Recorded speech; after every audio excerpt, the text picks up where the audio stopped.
अस्सलाम वालेकुम नाज़रीन। आज हम बात करेंगे दीवार चीन के बारे में।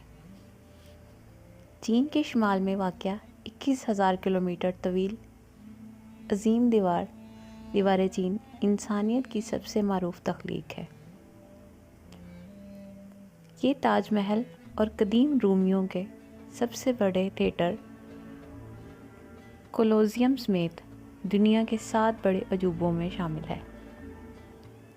दीवार चीन को सन 1987 में यूनेस्को ने आलमी विरसा करार दिया।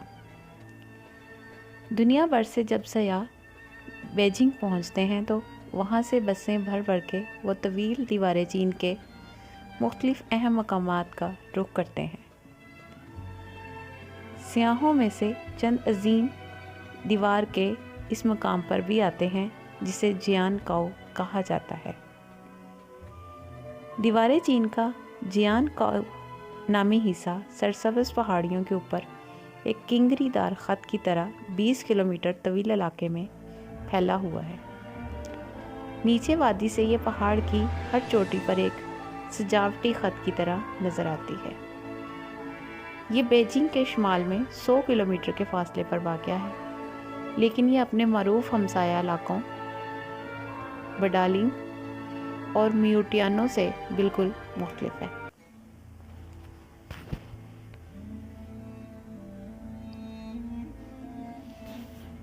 दीवार तक पहुंचने का पैदल रास्ता एक बाग से गुजरता है, फिर जंगल आता है। इस रास्ते में ऐसी कई जगहें आती हैं जो तकाजा करती हैं कि इनको महफूज बनाया जाए। एक सयाह ने कहा है कि चीनी तहजीब एक आलमी विरसा है और हर एक की जिम्मेदारी है कि दीवार को महफूज करे। तवील वक़्त गुजरने की वजह से इसके कई मीनार ईंटों और पत्थरों के ढेर और खंडरात में तब्दील हो गए, जबकि दीवार के कुछ हिस्से तो इस तरह मुनहदम हो गए हैं कि ये बाकी बच जाने वाली दीवार पर बमुश्किल एक शख्स ही चल सकता था। दरख्त और झाड़ियाँ इस तरह उग गईं कि ये दीवार फसील के बजाय एक जंगल दिखाई देने लगा। अगरचे ये नज़ारा भी अच्छा लगता था, लेकिन ये कदीम दीवार बहुत ख़तरनाक हो चुकी थी।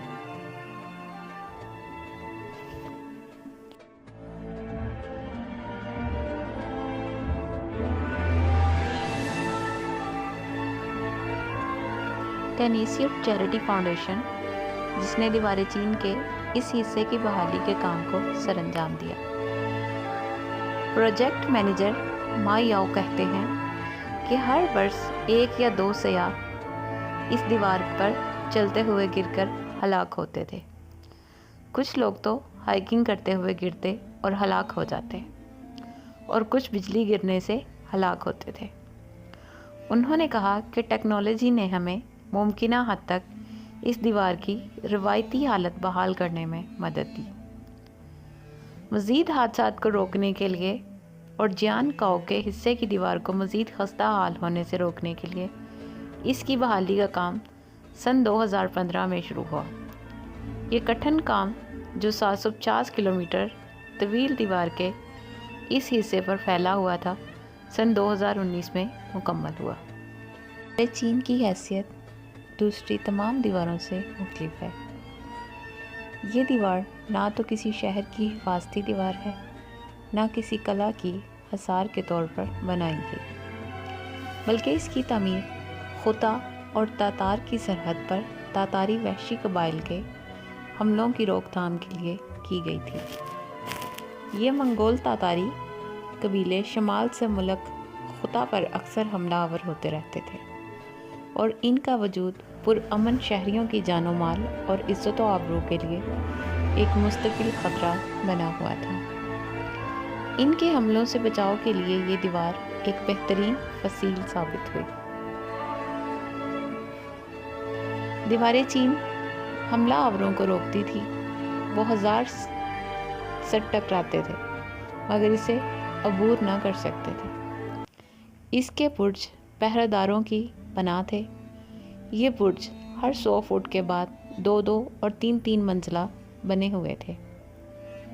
ان پر گولے پھینکنے والی فلاخن نصب تھیں جو اس زمانہ میں دشمن پر گولہ باری کے لیے استعمال ہوتی تھیں۔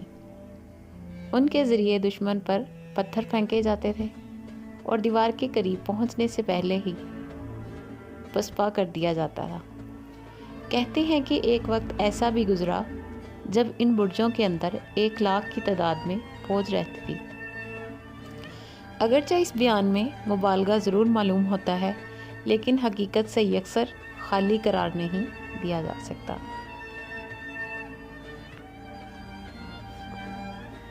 دیوارِ چین کے بلند و بالا اور وسیع و ریز برجوں کا دوسرا بڑا فائدہ یہ تھا کہ دیوار کے محافظ دستے حملہ آور دشمن کو دور ہی سے دیکھ کر فوراً آگ کے الاؤ روشن کر دیتے۔ ملک کے لیے یہ آگ خطرے کا نشان کا کام کرتی۔